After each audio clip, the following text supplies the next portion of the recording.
Thank you.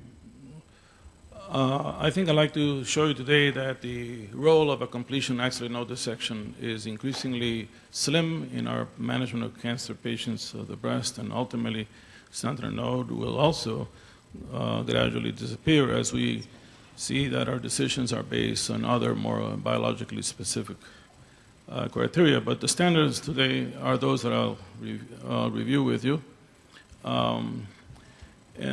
Basically, the concept is clear to most of you. As you know, it was first described by the experts Dave Cragg and Giuliano in breast and melanoma, and Donald Morton. The breast, we now know, is exquisitely well arranged with a system of highly specific lymphatic drainage channels, which are, in fact, super well organized. And as you can see in this diagram, basically the tumors do not spread at random to the axillary lymph nodes, but they follow a set of orderly lymphatic drainage pathways that predict that cancer cells will go to one or two lymph nodes or the first two bowling pins in this bowling pin assembly before they spread to the others, such that the absence of cancer in that node excludes the presence of metastatic disease everywhere else. This is an old slide of how we do this to date. Basically, the patient has undergone a preoperative injection of a tracer. In this case, is technetium sulfur colloid, and within a matter of minutes, the dye will progress, as the diagram showed earlier, to the lymph nodes. And in settings where you use a combination of blue dye and radioactive material, you can see here very clearly that this is an elegant demonstration of the fact that all of the lymph nodes that may be packed in this mass, which is a large mass of lymph nodes, of all of those, only one is in fact receiving a very elegant stream of dye from the breast, and this, in fact, is a sentinel node, while the lymph nodes next to it may well be not a sentinel node. And therefore, the presence of disease here is what matters, not the presence of disease in the other lymph nodes. The group in Florida, Charlie Cox, ultimately clearly showed that there is a direct relationship between the presence of axillary metastasis as measured by the sentinel node and, as you would expect, with the size of the cancer. So progressively large tumors have a progressively larger incidence of nodal metastasis, as you would have expected, when we used to complete an axillary node dissection in the staging of the breast cancer patient. So this linear relationship still exists. We also know that from the standpoint of our colleagues, both in radiation and medical oncology, the findings of the axillary staging are very important, not only in determining what we do in terms of treatment, but also what kinds of treatment we do. And also we are fully aware of the fact that increasingly nodal disease is associated with an increasingly poor prognosis. So we have used the sentinel node mapping for now, in my case, since 1996. And you can see that it has to have accurate staging information. It should provide accurate prognostic information. It can, in some cases, provide adequate local control as a surgical procedure. And yet, the most important for all of us, it must allow us to make decisions regarding the management of the patient, both in the medical oncology and radiation oncology arena. So it has been shown now over the last 20-some years that it is, in fact, an exquisitely reliable procedure, both for breast melanoma and Merkel cell carcinomas particularly. It, in fact, has a very false negative rate of 4%. And these are, of course, by the way, these are all patients with clinically node-negative axilla. Keep in mind that the patient with clinically node-negative axilla accounts for nearly 70% of all patients that we see in our current practice. In those individuals, a sentinel node will exclude the need for any completion axillary node dissection, and clearly, in the least, will benefit those patients in that they will not have to undergo the complications of a completion node dissection, such as lymphedema and neuromotor deficits. However, we have learned that the sentinel node has increased the ability of the clinician to accurately stage patients with nodal metastasis. You all remember 10, 15, 20 years ago, we did not have any of these procedures, and women who had perfectly clinically negative nodes on a completion axillary node dissection did not all survive 100% of the time. Clearly, among those women who were then defined as node negative, there were many women who, in fact, were node positive. And those were the women who oftentimes had subclinical disease. Those are almost never missed now because, as you can see, we can pick up micrometastatic disease in many, many, many patients nowadays who have clinically node-negative axilla. Although there has been some debate about the impact of micrometastasis in survival, there is no question about it that the presence of micrometastatic disease, just like it is in melanoma, is not a good thing, and that there is, in fact, an increasing hazard ratio for adverse effects in women who do have micrometastasis over no evidence of metastatic disease. So basically, in the node-negative patient, you can see that most of the patients who do, in fact, get chemotherapy will get chemotherapy based on the primary tumor biology. Very few people would be treated differently if the information about the micrometastasis was, in fact, the sole indication for a change in practice pattern. Nevertheless, since most of these patients get chemotherapy as a function of their primary tumor, there will be no impact of any consequence in their long-term survival. However, from the surgical standpoint, there is no question that this has been a practice-changing finding, as the ACOSOG Z11 trial showed a year and a half ago, and most surgeons today do not complete an axillary node dissection in women who present for breast conservation surgery, who undergo systemic therapy as part of the treatment with chemo or hormonal therapy, and in whom the sentinel node is either negative or even positive, but with only a very, very small amount of tumor. In their criteria, there was less than 3 sentinel nodes involved and no evidence of any extracapsular disease. You need to keep in mind that among the patients who did not undergo a completion axillary node dissection in this practice-changing trial, 27% of the women had residual node-positive disease left behind, yet their overall survival and their local recurrence rates were indistinguishable from those who had no evidence of metastatic disease in the lymph nodes. The local recurrence, for example, in the women who had no completion node dissection, despite the fact that 27% of them had residual axillary nodal disease, was less than 1%, identical to those who did undergo a completion node dissection. So, obviously, we have said that the presence of the microscopic or gross disease in the sentinel node is a very important clinical finding, and it remains still something that we need to provide our clinicians. However, it's interesting that in metastatic melanoma, we have known this for many years, similar findings have been made in the breast. It's not just the fact that the sentinel node is affected, but the sentinel node seems to have some significant immunologic function in the patient. By that I mean that if you have a patient who has 4 positive lymph nodes, 3 of which were sentinel nodes and 1 of which was a non-sentinel node, that patient would do worse than if the same patient had 4 lymph nodes, all of which were in fact only sentinel nodes.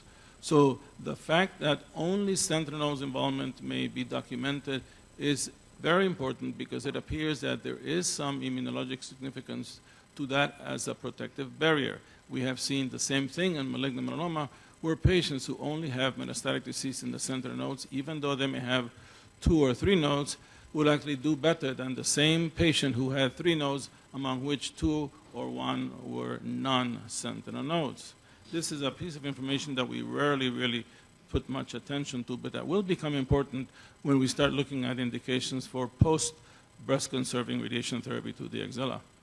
So we now know that in the patient who has clinically node-negative disease, the axillary dissection is really no longer necessary, and the sentinel node mapping provides all the information necessary for treatment.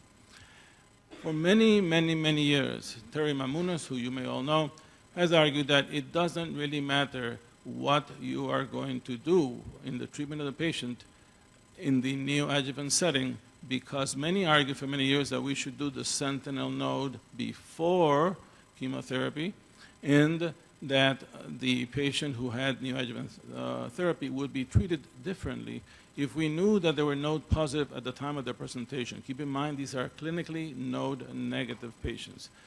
But many trials, and I'll show you a couple, have shown that it really doesn't matter, that the choice of chemotherapy in nearly all these cases is and has been the same, whether disease was known to exist in the axilla from the sentinel node or not. So what really matters to me is not so much what we start with, but what we end with. And to that effect, we then have to ask a simple question: does the sentinel node provide us with reliable information about the axilla if we do the sentinel node after the chemotherapy? And you can see that when we do sentinel node mapping after neoadjuvant chemotherapy in the clinically node-negative patient, the false negative rates are just the same, before or after. So the chemotherapy does not interfere with the adequacy of the axillary staging. Therefore, most of us, and in fact most surgeons in the country, perform the sentinel node biopsy in a neoadjuvant setting after the completion of chemotherapy. More importantly, you all know that the NCCN, as well as St. Gallen, recommends that all of the chemotherapy be given in the pre-op setting and none of it be split, with some of it being given pre and some post, in which case the presence of any residual disease in the breast or the axilla, which then obviously would not be a pathologic complete response, is not considered an indication for further chemotherapy.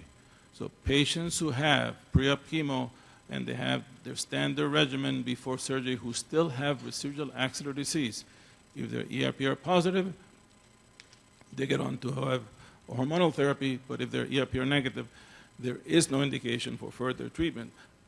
In fact, in the NCCN standards, the recommendation is that they be randomized to a study.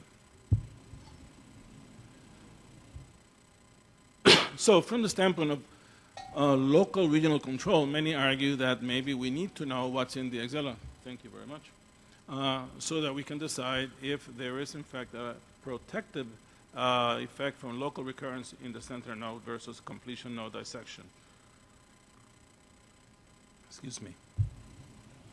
It's interesting that when we give chemotherapy in the neoadjuvant setting, the group of MD Anderson has shown that you actually decrease the need for axillary node dissection. By that, we mean that many patients who may have had axillary metastasis that was clinically negative actually then resolve with the chemotherapy, and as a result of that, they are spared from an unnecessary completion lymph node dissection.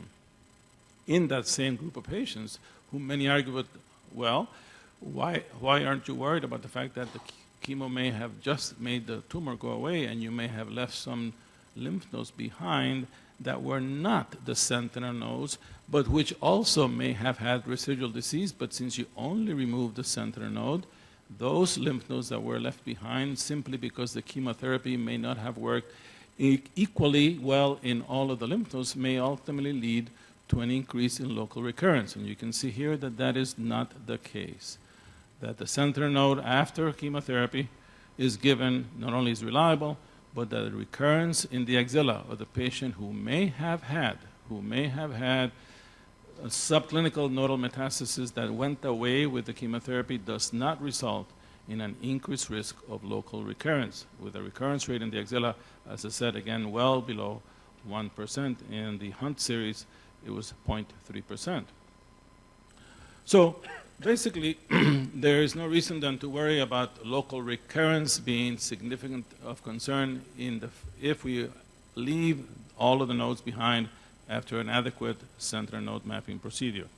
We do have some data that you know is very, very, very old. This is data from B04, and you can see that back in those days, although you may criticize the quality of the surgery that was performed in all of these three arms, back then, a radical mastectomy and a total mastectomy without any attention to the axilla, where the axilla was radiated, had a similar axillary recurrence rate. And most importantly, as you well all remember, from then on, we always believed that the absence of any impact on survival or local recurrence rate meant that the axillary staging was just that, a staging procedure, not a therapeutic procedure like it remains today in malignant melanoma.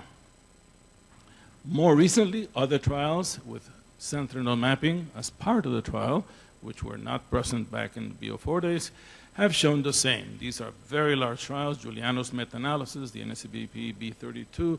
Most importantly, of course, the ECOSOG C11 trial that showed that local recurrence rates after leaving the axilla intact subsequent to an adequate sentinel node lymph node biopsy did not result in any increased local recurrence rate.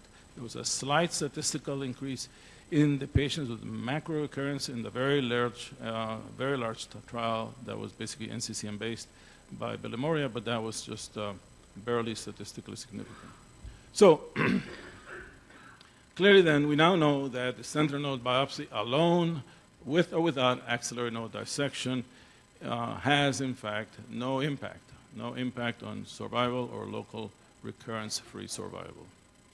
So obviously then, if the information provided about sentinel node allows us to exclude many patients from unnecessary axillary node dissecting surgery, does in fact have any significant negative impact on the practice of the recommendation of systemic therapy? That is, does the completion node dissection add additional information not provided by the sentinel node biopsy that would make our colleagues in medical or radiation oncology change their recommendation plans?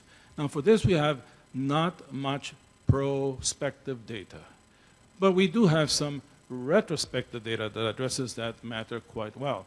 You all recall B18 and B27 back in 1987. People always ask me, since when have we been giving neoadjuvant therapy to breast cancer patients? And I say since 1987, and they can't believe it. But that is a fact, and we use neoadjuvant chemotherapy on any breast cancer patient who meets criteria for post-op adjuvant chemotherapy. So all of our patients with node positive or node negative disease that is found to be positive. We screen the axilla in all patients with ultrasound, and we can in fact find a majority of patients with nodal metastasis with axillary nodal evaluation by ultrasound and a subsequent biopsy with fine needle or core will document that they are node positive, and all those patients almost always go to neoadjuvant treatment plans that we have as part of our research protocols, particularly with the use of the mammoprint, which we are involved with. So the point these trials made is that the distribution of patients in B18 and B27, as you may recall, all of these got AC. B27 added a taxane, and it doubled the complete pathologic response from 18 to nearly 30% when the taxane was added to AC. AC, as you may recall, was always given in the pre-operative setting, and the taxane was also completed before surgery. We do not split the chemotherapy anymore. So in those patients, the choice of chemotherapy was actually made in the absence of any information regarding the axilla. And the chemotherapy chosen was the same whether they had or had not been identified as node positive or node negative patients. All of them got their ACT in the same way that patients who had nodal positive disease would have gotten their ACT. In the ECOSOG trial, interestingly, the same thing was observed. That is, the choice of systemic adjuvant therapy was the same in those patients in whom the sentinel node was in fact negative or those in whom the sentinel node was positive. And as a result of that, the distribution of patients getting systemic therapy was the same whether they had an axillary resection or not, because the axillary resection in that subgroup did not add any more information that would have in any way or shape or form affected the primary information of the tumor that led to the recommendations for chemo or hormonal manipulation.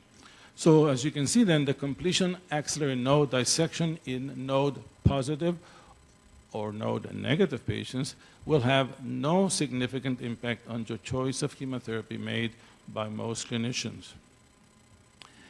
And increasingly, as you all are familiar with the use of the Oncotype and the mammoprint assays, you can see that if we were to stack all of the, quote, immunohistochemical data that we have, ER, PR, size of the tumor, grade of the tumor, as well as the adjuvant online evaluations, the St. Gallen and the mammoprint data clearly shows that when push comes to shove, the indications for chemotherapy are most likely to be driven by the biology of the tumor, as shown by the St. Gallen recommendations, which, as you know, are in fact a surrogate for the mammoprint or the oncotype, in which they incorporate the Ki-67 as a proliferative index for ERPR positive patients, thus allow them to divide the ERPR positive into two subgroups, luminal A, luminal B, with the luminal A being the low proliferation patients.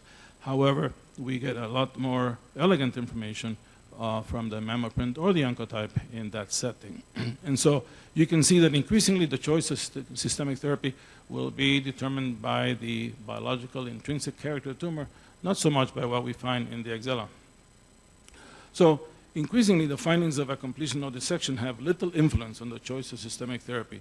And this will be the case, of course, for node positive or node negative patients. Having said that, we screen the axilla, as I mentioned earlier, with ultrasounds, so we are pretty sure that our patients will be node negative because they are not only clinically node negative, but they are node negative by ultrasound, and the false negative rate of that, I'll show you in a minute, is quite small. So from our standpoint of radiation therapy, there's a big question that remains in the air, and you have seen, I'm sure, a number of editorials by Bruce Hefty and also by the group at MD Anderson that say, well, gosh, if you as surgeons are not going to do your job and remove all the lymph nodes in the axilla, how will I know who has more than 4 lymph nodes in the axilla, and therefore I will have to include their axilla and their supraclavicular nodes as part of our extended field of radiation? Well, the first answer you give them is very simple. No such exceptions were made for the patients in the ACOSOG trial. None of them got dedicated radiation therapy to the axilla, and in the absence of any dedicated radiation to the axilla, the ACOSOG patients, in whom, as I said earlier, 27% had residual axillary disease, the recurrence rate locally was less than 1%. So the group at MD Anderson argued that all those patients, although they may not have received dedicated radiation therapy, did in fact, as you can all imagine, get some radiation therapy because our radiation beams are tangential, in which case level 1 nodes are included about 50% of the time in the axillary radiation ports, although that's not the intention of the radiation oncologist. So now many radiation oncologists are saying, well, if you do not give me the information I want, I'm going to treat all those patients with axillary radiation and, of course, supraclav node radiation. So the question that you have to answer for their benefit is how many patients who have a sentinel node biopsy are likely to have more than a total of 4 axillary lymph nodes involved that would allow them to select those patients and not treat everybody with extended axillary radiation simply because we have elected not to remove the lymph nodes. After all, if I'm not worried about removing them, why should they be worried about radiating them? So if you look at a very nice study by Yakub, and there are several other small studies that show that if you have the sentinel nodes as part of your specimen and you have 3 or more sentinel nodes, so it really does behoove the surgeon to be very careful looking for any sentinel node. By that I mean a blue node, a radioactive node, or a palpable node. Keep in mind that a sentinel mapping procedure is not complete until you stick your finger in the armpit and feel for any palpable disease, which if it is palpable, that has to be removed as a sentinel node. In fact, the most common reason for a negative sentinel node, a false negative sentinel biopsy, is the presence of cancer in the sentinel node, in which case the lymphatic drainage to that node is obliterated and the lymph channels drain to a second lymph node that is not in fact a sentinel node, and you may be mistaken. So you should always digitally examine the axilla. But you can see the answer to the question is quite straightforward.